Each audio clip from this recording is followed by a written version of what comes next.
वैसे हमारी जो भारतीय जो दर्शन है वो जो दिखता उससे परे से शुरू होता है, इसलिए हमारे यहाँ बोलते हैं एक अपरा विद्या है, एक परा विद्या है, एक ज्ञान है, एक विज्ञान है, एक परा विज्ञान है, बियॉन्ड साइंस। और इस अदृश्य में थोड़ा भूल भुलैया हो जाता है। और ये सच बात है कि आज धर्म एक भूल भुलैया हो गया है। हजारों देवताओं की प्रतिमाएं पूजते पूजते हम इतने जड़ हो गए कि हम उस जड़ के पीछे चेतन को ही भूल गए। आजकल भगवानों की भी मार्केट सस्ती है, तो बोले आजकल कौन सा भगवान सबसे ज्यादा अच्छे भाव में चल रहा है, तो बोले आजकल एक नया जो हमारे यहाँ धर्म का जो अध्यात्म का जो चेतन स्वरूप था वो जड़ स्वरूप पर आ गया, तो धर्म प्रतीकात्मक ज्यादा रह गया, धर्म का जो आचरणात्मक पक्ष है वो कमजोर पड़ गया। इसके लिए धर्म को समझने में दिक्कत आ रही है। आज धर्म शब्द बोलना राजनीति में, और क्योंकि पूरा विश्व राजनीति से संचालित हो रहा है, इसलिए विश्व राजनीति में धर्म तिरस्कृत हो गया है। इसलिए मुझ जैसे व्यक्ति को भी जो धर्म में ही पैदा हुआ और धर्म में ही जीता है और धर्म में ही मेरा प्रयाण है, मेरा गंतव्य है, मेरी अंत्येष्टि है, मैं भी धर्म की बजाय अध्यात्म शब्द का ज्यादा प्रयोग करना पड़ता है मुझे, क्योंकि धर्म के नाम पर जो चल रहा है उसमें धर्म शायद 1% होगा, 99% अधर्म आ गया। वैराग्य को लोगों ने पलायनवाद समझ लिया, अध्यात्म को भी लोगों ने पलायनवाद समझ लिया। इसलिए आज हमारे सामने ये बहुत से प्रश्न हैं। इस युग में कुछ ऐसे महापुरुष हुए जिन्होंने हम सबको प्रकाशित किया। एक होते हैं प्रभावित करने वाले लोग। एक बंदरिया नचाने वाला भी डुगडुगी बजाता है और गांव के 50-100 लोगों को सड़क के किनारे में बहुत देखा करता था। आजकल जो है वो सड़कों वाली बंदरिया तो बंद हो गई, कुछ और कहीं नाचने लग गई बंदरिया, खैर वो दूसरी बात है। लेकिन जो है एक प्रभावित करने वाले लोगों को क्रिएट किया जाता है, उनको ट्रेनिंग दी जाती है।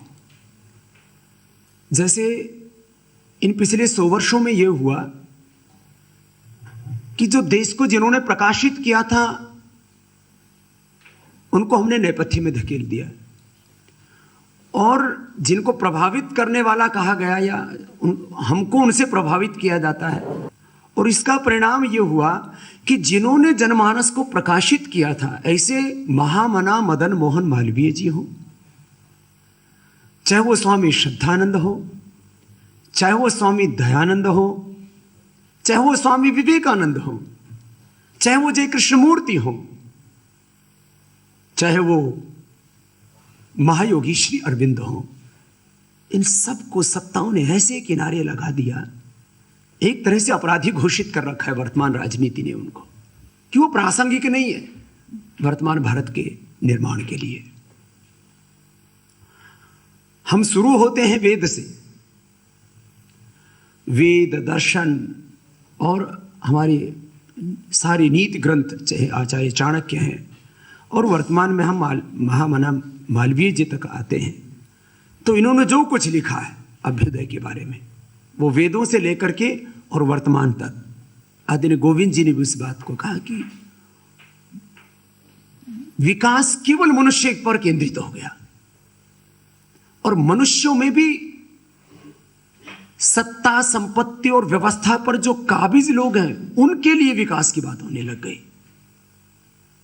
एकांगी विकास और एकाधिकार विकास उन्होंने उसके लिए कहा।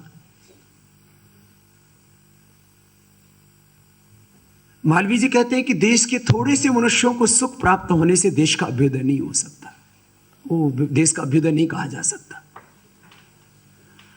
हम लोग जब दो तरह के बौद्धिक हो गए इस देश के अंदर, मुख्य रूप से, ऐसे तो चार तरह की वादों में दुनिया बटी हुई है, पूंजीवाद, साम्यवाद, समाजवाद, और तीसरा तो सामंतवाद कहो, यथार्थवादी कहो, जो भी उसके लिए कट्टरवाद कुछ उसको कहा जा सकता है। दुर्भाग्य से इस देश के लिए जो अच्छा सोचने वाले लोग थे, उनके साथ देश का बहुसंख्यक समाज जुड़ नहीं पाया। हम सबके विकास की बात कर रहे हैं, लेकिन 80% जो पिछड़े हैं, अति पिछड़े हैं, दलित हैं, वाल्मीकि हैं, आदिवासी हैं, वनवासी हैं, इस देश के असमर्थ लोग करीब 80% से ज्यादा हैं। जब हम लोग विकास की बात करते हैं तब उनको लगता है कि यह कोई नया ब्राह्मणवाद आ रहा है, उनको ऐसा लगता है कि नया कोई सामंतवाद आ रहा है, इसलिए उनके मन में बहुत कुछ शंकाएं हैं। मैं पिछले कई वर्षों से उसके बारे में सोचता रहा, और अब उन वर्ग के काफी लोगों से मैं मिला, तो मैंने कहा आपके मन में ये प्रश्न कहां से पैदा होता है। दरअसल आज जो भी बातें हो रही हैं विकास की, और विकास में संपत्ति, धन जुड़ जाता है, हर चीज का मूल्यांकन क्योंकि धन में होता है, इसलिए जो है इसको आर्थिक युग कहा जाता है। आप बुद्धि से श्रम करते हैं, शरीर से श्रम करते हैं, या इस जल, जंगल, जमीन, भू संपदा जो कुछ है, मैं जिस माइक से बोल रहा हूं या जिस कलम से लिख रहा हूं, सब कुछ का मूल्यांकन पैसे में है। पैसा दो तरह से मिलता है, एक विरासत में मिलता है, एक श्रम से पैदा होता है, चाहे वो बौद्धिक श्रम हो या शारीरिक श्रम हो। दरअसल जो विकास की बात कर रहे हैं लोग, या कुछ लोगों ने तो धोखा दे रखा है, उनकी मैं बात नहीं कर रहा हूं। हम जो लोग विकास की बात कर रहे हैं, उन लोगों को ऐसा लगता है कि इनको तो विरासत में बहुत कुछ मिला है। हम लोगों के पास में विरासत में ज्ञान भी है, हम लोगों के पास में विरासत में संपत्ति भी है। तो जो इस देश के गरीब लोग हैं, जिनके हम विकास के बारे में सोच रहे हैं, उनको ऐसा लगता है कि हम लोग उनके बारे में नहीं सोच रहे, क्योंकि ज्ञान विरासत में हमारे पास में, और संपत्तियां भी विरासत में अधिक संख्या में हमारे पास में है, जमीन हो या बौद्धिक संपदा हो। विरासत में उनको ना बौद्धिक संपदा मिली है, ना उनके पास में जमीनें हैं ज्यादा, 1, 2, 3 एकड़ बहुत हो गई, इससे ज्यादा उनके पास में नहीं, और ना आज उनको वो समान अधिकार है। संपत्ति में तो समान अधिकार हो नहीं सकता, व्यवस्था में भी समान अधिकार नहीं है। इसलिए ये जो बहुसंख्यक लोग हैं, जो वंचित लोग हैं, वो चिंतित हैं कि हमारा क्या होगा, हमें क्या मिलेगा। और जिस अभ्युदय की बात महामना मालवीय जी कर रहे हैं, मैं उसको यदि 2 शब्दों में कहूं, ये जो है जो पूरा विषय आदरणीय सुभाष जी ने जो कहा, तो वो जो सारा विषय हम सबने सुना है उसको, और उसका एक ही तात्पर्य है कि वो आध्यात्मिक विकास हो, आध्यात्मिक अभ्युदय हो। माने जो शास्त्र में, दर्शन में जो 2 शब्द कहे थे, यतो अभ्युदय निःश्रेयस सिद्धि सधर्म, माने निःश्रेयस पूर्वक अभ्युदय हो, या अभ्युदय हमको निःश्रेयस तक ले जाने वाला हो। आधार और गंतव्य जो है वो निःश्रेयस हो और बीच में अभ्युदय हो। अब ये जो ऊंची कल्पना, वैसे तो पूरी दुनिया में जितना भी संघर्ष है वो सिद्धांतों का है, वो आइडियोलॉजी का है। जो आजकल सो कॉल्ड इलिट क्लास, जो लिटरेट इडियट्स हैं, या जो है वोकल इलिट्स हैं, बस सुबह से शाम तक जो है वो पता नहीं क्या बकबक करते रहते हैं, और अपने से ज्यादा श्रेष्ठ दूसरे को, किसी को नहीं मानते। वो प्रिंट में भी है, वो इलेक्ट्रॉनिक मीडिया में भी। दुर्भाग्य से हिंदुस्तान ने विकास का आधार शुरू में तो कम्युनिस्टों से लिया, फिर बाद में उसने जो है अब अपना जो आदर्श है वो यूरोप को बना लिया। जितने भी इलीट हैं इस देश के अंदर, जो कहलाते हैं नहीं, जितने बौद्धिक कहलाते हैं, वो सब के सब घोर नास्तिक हैं, और जो इस देश में आस्तिक कहलाते हैं, उनका निरंतर अनादर करना ही उन्होंने अपना स्वभाव बना लिया है। ऐसे परिप्रेक्ष्य में जब मैं कह रहा था, जो आइडियोलॉजी का जो संघर्ष है वो इतना तीव्र हो गया है कि उसमें जो आध्यात्मिक सोच के व्यक्ति हैं, जो आध्यात्मिक विकास की बात करते हैं, आध्यात्मिक अभ्युदय की बात करते हैं, वो तिरस्कृत हो रहे हैं और उनकी बात को अनसुना किया जा रहा है। सत्ता में दो तरह की स्थिति है। महामना मदन मोहन मालवीय जी ने जो बात कही कि देश में दो बड़ी शक्तियां हैं, होती दो शक्तियां हैं, एक राज की शक्ति, एक प्रजा की शक्ति, दोनों मिलकर के राष्ट्र की शक्ति बनती है। राज शक्ति, प्रजा शक्ति और उसका परिणाम राष्ट्र की शक्ति में परिणित होता है।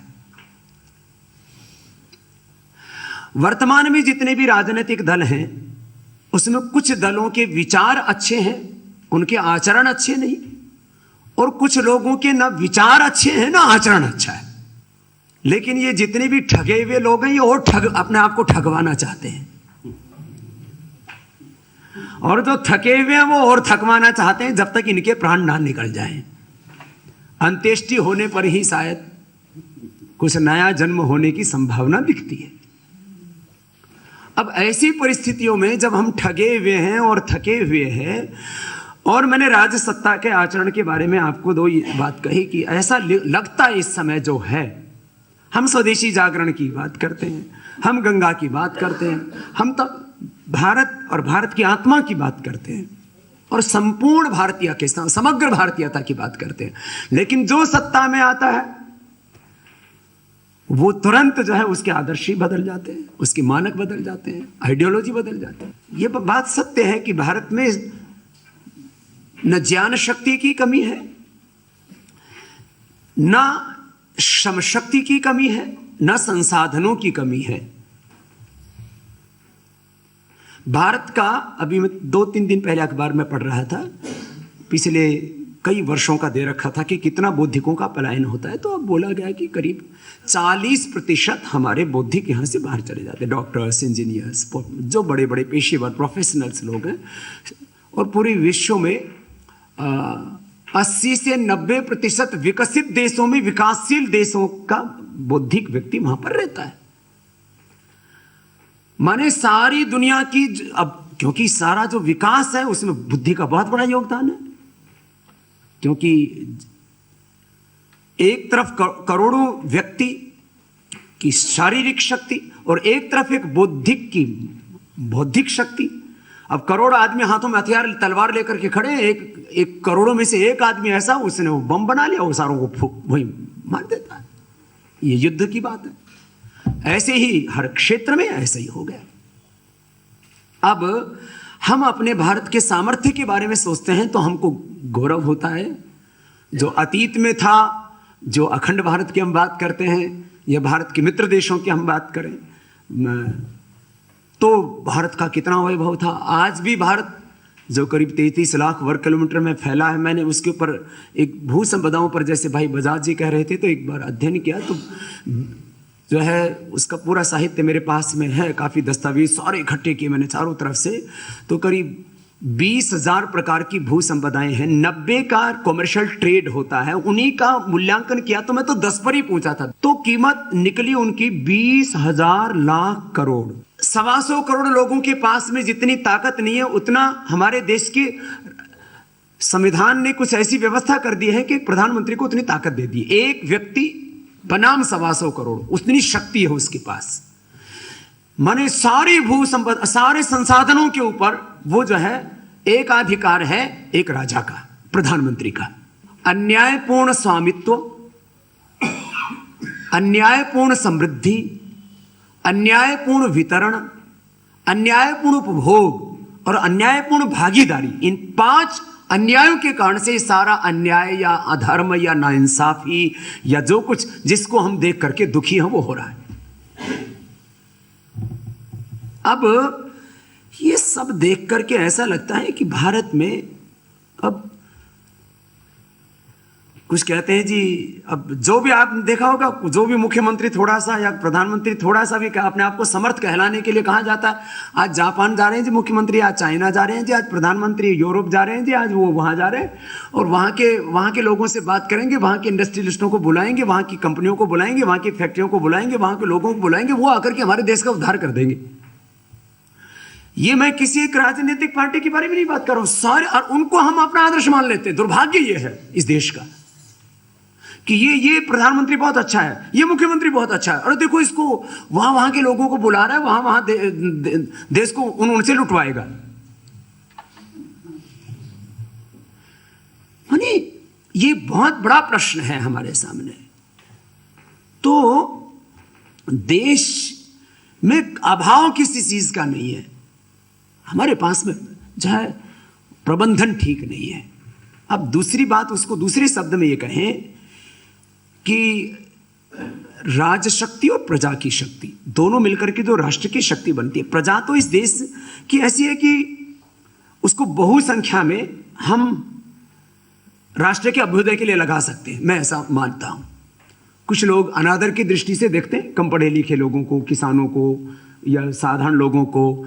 ये जातिगत अहंकार बहुत लोगों में होता है, आग्रह होता है, या उसमें हम कुछ भी कहें सुन करके ऐसा हो गया। कुछ लोग जो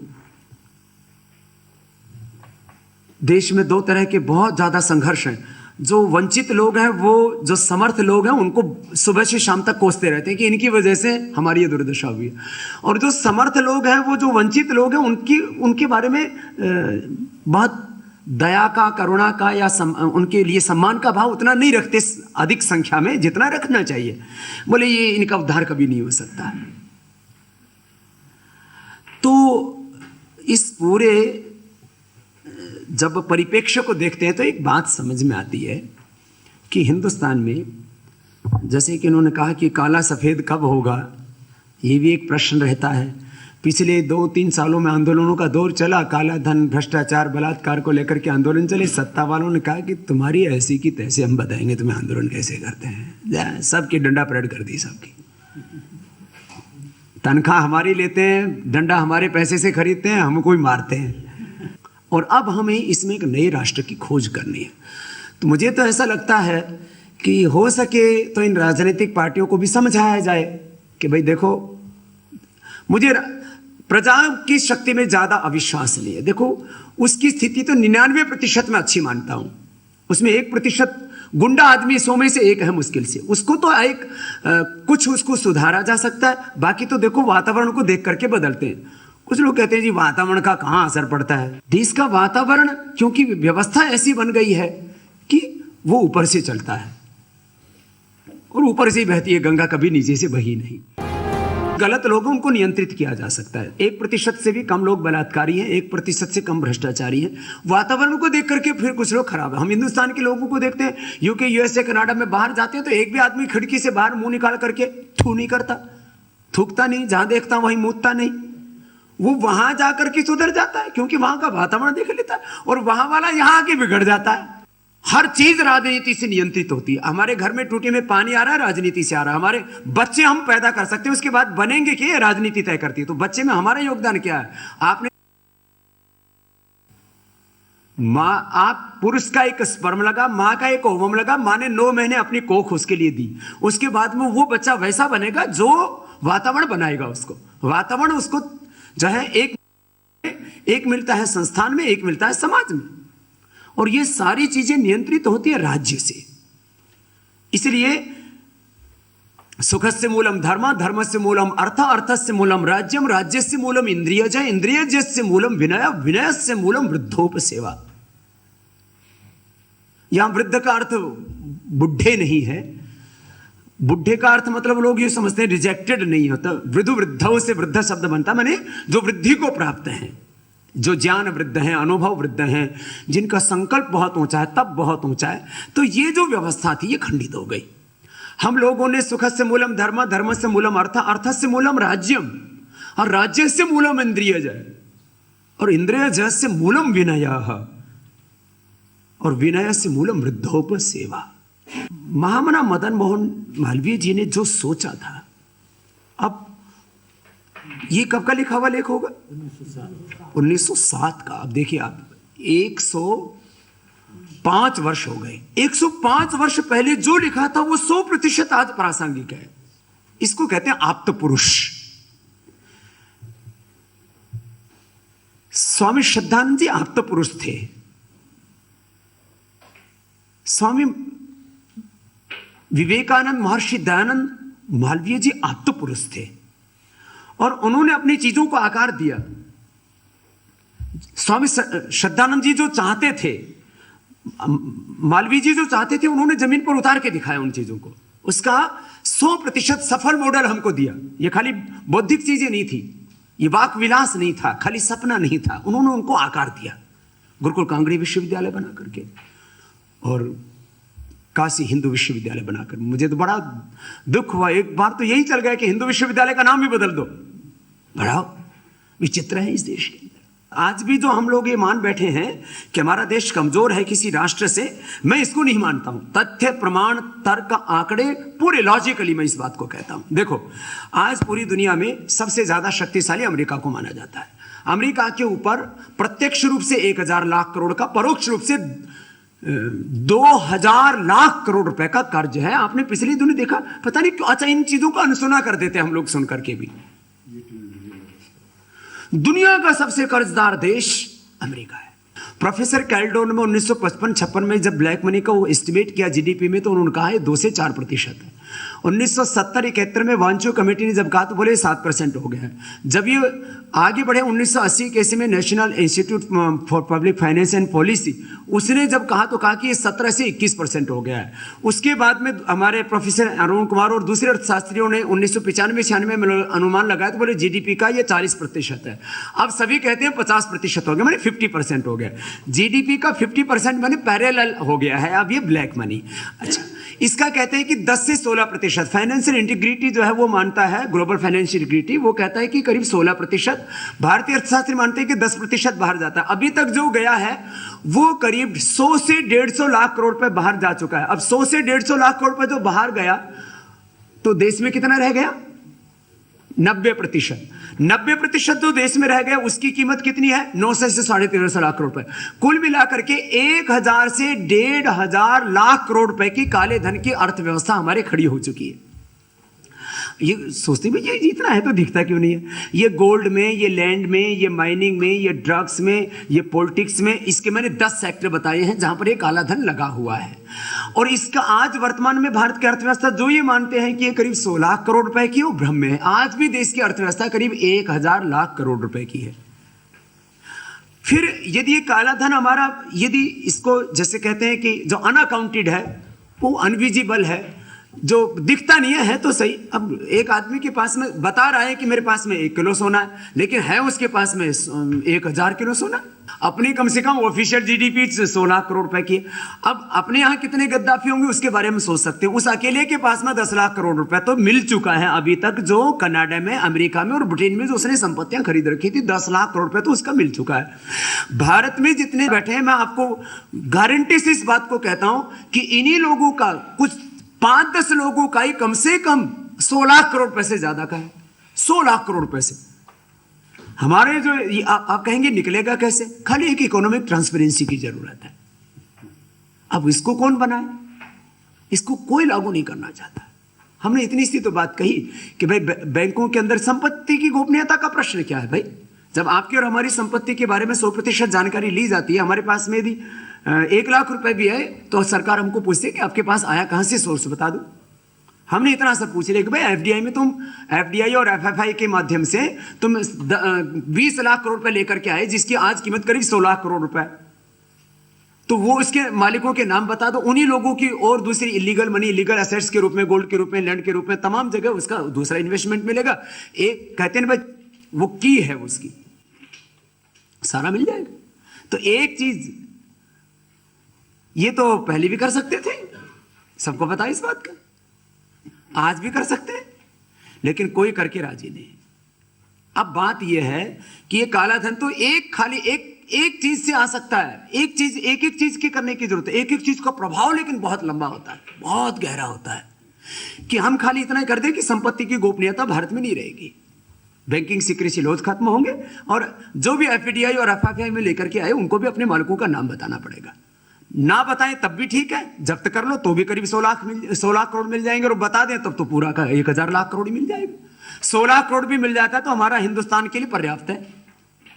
ना भी बताएं तो जब्त कर लो, और बता दें तो उनका सारा भाव। तो ये जो चीजें हैं, बात यह है, मैं जो कहना चाह रहा था कि इस देश के अंदर जो है, जो एक आदमी यदि ईमानदार हो जाए, जो हम चाहते हैं, पता नहीं क्यों ये चीज़ कहीं से हो नहीं रही। तो या तो एक चीज़ ये की जाए कि जो इनको भाई कि भाई तुमने तो अपना उद्धार कर लिया, अब देश का उद्धार करने के लिए कुछ सोच लो। बहुत लोगों ने अपना उद्धार कर लिया है राजनीति में जाकर के, जिनके पास में 100 रुपये नहीं हुआ करते थे, उन लोगों ने 100 करोड़ भी इकट्ठे करते कोई बात नहीं थी। हम लोग उसका अंदाजा भी नहीं लगा सकते। तो अपने देश को ये जो विकास, जो गरीब देश है, खास करके यूरोप के देश और उनमें भारत सबसे अग्रणी भूमिका में, हमारी प्रतिभा, हमारी संपत्ति, उसका इस्तेमाल कर रहा है अमेरिका, उसका इस्तेमाल कर रहा है यूरोप, उसका इस्तेमाल कर रहा है इटली, जर्मनी, फ्रांस, और वो आगे बढ़ रहे हैं और हमको लजा रहे हैं, हमको चिढ़ा रहे हैं। तो ये सारा अब वापस, तो दरअसल ये काले धन का अभियान हो, ये क्यों नहीं सफल होने देते? इससे अमेरिका टूटता है, इससे ब्रिटेन टूटता है। सबसे बड़ा काले धन का जो लोग जो है, पता नहीं क्यों कोई राजनीतिक पार्टी वाला नहीं कहता है कि भाई सबसे बड़ा काला धन तो इंग्लैंड के पास है, केमन आइलैंड में।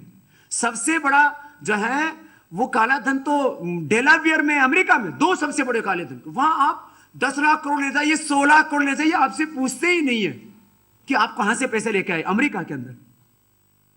अच्छा, वो अपने बाहर से तो ले आता है और कहता है बाकी हमें यहां जमा करो। इसलिए मैंने कहा उसके पास में यदि ये इस तरह से जो पैसा है ना, इकोनॉमिक ट्रांसफर, 25 एमपीओ का पत्र मेरे पास में है वहां का। टैक्सेशन नेटवर्क वालों ने शायद उसको डाला था, दूसरी वेबसाइट है, हमारे जो सहायक है सिद्धार्थ, उन्होंने पत्र निकाला, मेरे पास में रखा हुआ जो है। उन्होंने कहा कि हमारे देश के अंदर ये जो है काला धन आने वाली प्रक्रिया बंद मत करो, नहीं तो हमारा देश खत्म हो जाएगा। जो काले धन के रूप में आया है और जो है बैंकिंग सिक्रेसी लॉज के माध्यम से और तमाम दूसरी चीज, 20,000 लाख करोड़ रुपए, हम सोच कहां सोच सकते हैं हम उसके बारे में? बताओ, ऐसे ऐसे सारा काम हो रखा है। ये इसलिए ये वैश्विक, देखो ये राजनीतिक युद्ध है, मैं तो युद्ध नहीं महायुद्ध कहता हूं। युद्ध में तो आमने सामने दिखता तो है कौन किसके पास क्या लड़ाई है, कैसी लड़ाई है, कौन सा हथियार चलाएगा। ये महायुद्ध है। और इसमें यदि काला धन आता है तो अमेरिका दुनिया का सबसे गरीब देश होगा, जर्मनी, फ्रांस, इन सब के बारे में मैंने एक तालिका दी हुई है कि 250 लाख करोड़ रुपए का कर्ज है जर्मनी के ऊपर, फ्रांस के ऊपर, और करीब 500 लाख करोड़ रुपए का कर्ज है यूके के ऊपर, 1000 लाख करोड़ रुपए का कर्ज है अमेरिका के ऊपर प्रत्यक्ष रूप से, जो और दूसरे निवेश के रूप में जो दूसरे देशों का संपत्ति लगा रखी है, जो फिर प्रतिभाएं आदि वो अलग प्रश्न है। तो जो है, या तो ऐसा करें कि 50-100 आदमी तो हम भेज ही सकते हैं, थोड़ा थोड़ा मेहनत करो। आप लोग इतने तगड़े हो, एक एक आदमी तो भेज ही सकते हो। आप लोग एक एक भेज दीजिए, 50 मैं भेज दूंगा। ऐसे 100 एक आदमी वहां भेज दे हम लोग, जो थके हुए हैं। अब थकना नहीं है, जो थके हुए हैं, ठगे गए हैं, इन सारे थके हुए को, ठगे हुए को एक जगह इकट्ठा होकर, मुझे वैसे महाठग तो कह ही दिया है, इसलिए सारे ठगे हुए लोगों को अब महाठग इकट्ठा कर सकता है कोई। तो सारे थके हुए और सारे जो ठगे हुए लोग हैं वो इकट्ठा होकर के 50-100 आदमी भेज दें संसद में, जो ये सारे सत्य उठाएं, वो स्वदेशी की बात करें, वो देश की बात करें, वो आध्यात्मिक समृद्धि की बात करें, वो आध्यात्मिक अभ्युदय की बात करें, वो महामना मदन मोहन मालवीय जी जिस अभ्युदय को चाहते हो, जहां पर सबका विकास हो, सब मनुष्यों का और सारी जड़ चेतन प्रकृति का। तो ऐसा विकास अपने को करने के लिए एक बार हमने 50-100 आदमी वहां भेज दिए ना, तो फिर सारा देश देखेगा, क्योंकि दरअसल बाकी तो चीजें अस्थायी हैं। कोई आंदोलन चलता है 6-7 दिन एक पिक्चर की तरह टीवी स्क्रीन पर जब तक दिखता रहता है, अखबारों में जब तक छपता रहता है, बाद में कितनी बढ़िया हिट फिल्म बनी हो लोग भूल जाते हैं। ये आंदोलन आज ऐसे ही हो गए, एक पिक्चर की तरह, इससे ज्यादा कुछ नहीं रह गया, आप सबने देख लिया है।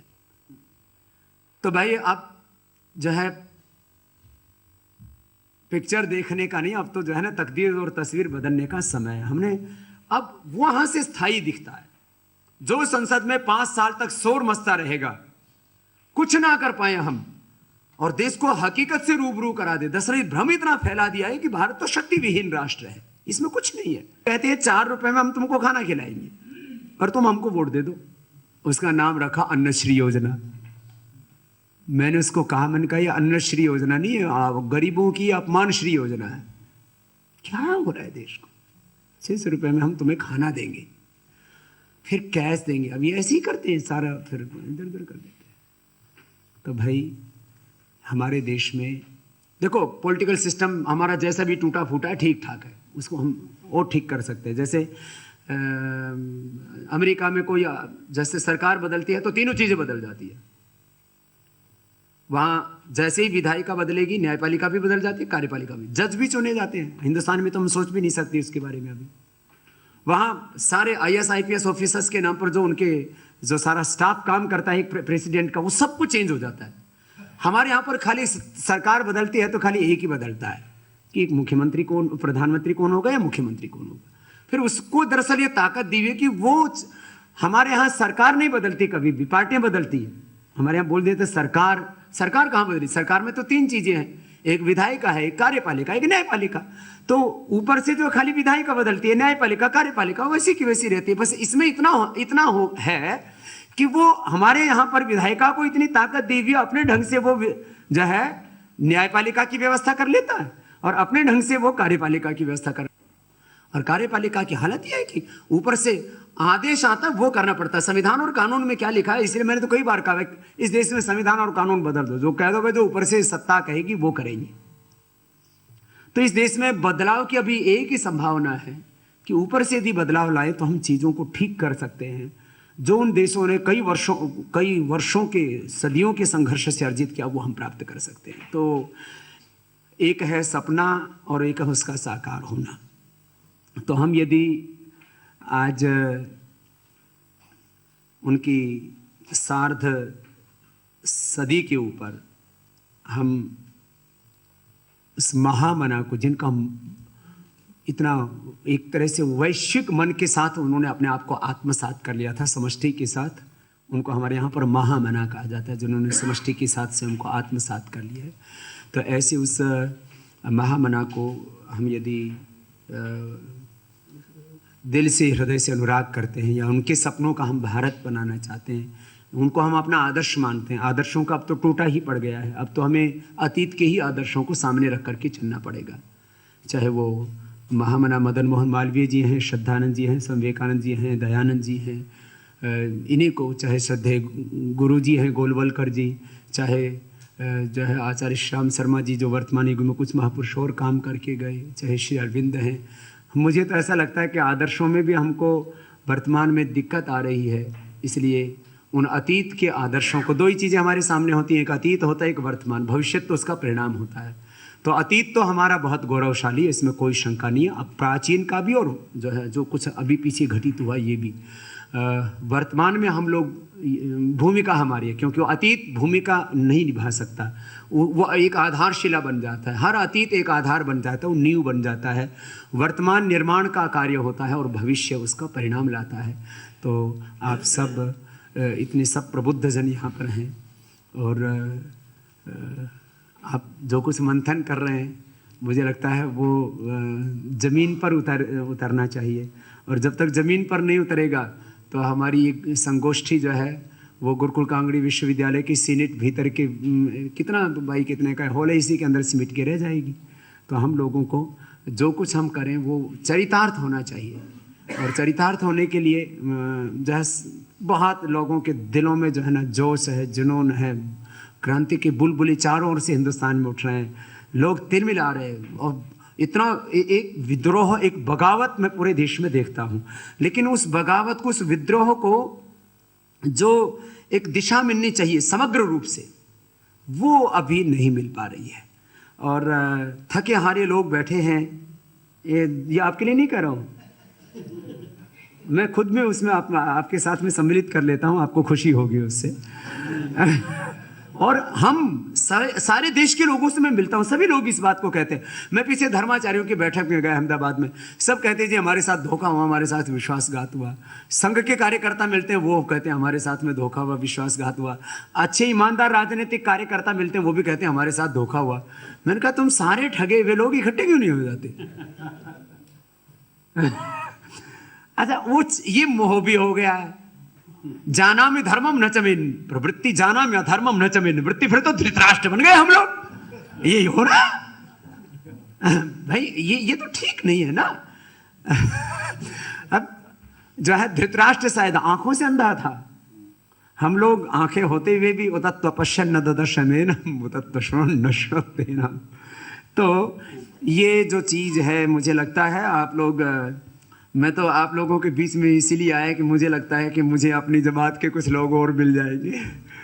तो आप हम सब एक ही बिरादरी के हैं, और वह बिरादरी कोई जाति और मजहबों की नहीं है। वह एक ऐसी बिरादरी जो देश के बारे में सोचती है, उसको अपने अतीत का बोध है और वर्तमान की शक्ति का भी बोध है, चाहे वो ज्ञान शक्ति है, चाहे वो श्रम शक्ति है, संसाधनों की शक्ति है, राष्ट्र की समग्र शक्ति है, उसको राज शक्ति का, उसको प्रजा शक्ति का और उसका परिणाम राष्ट्र शक्ति का बोध है।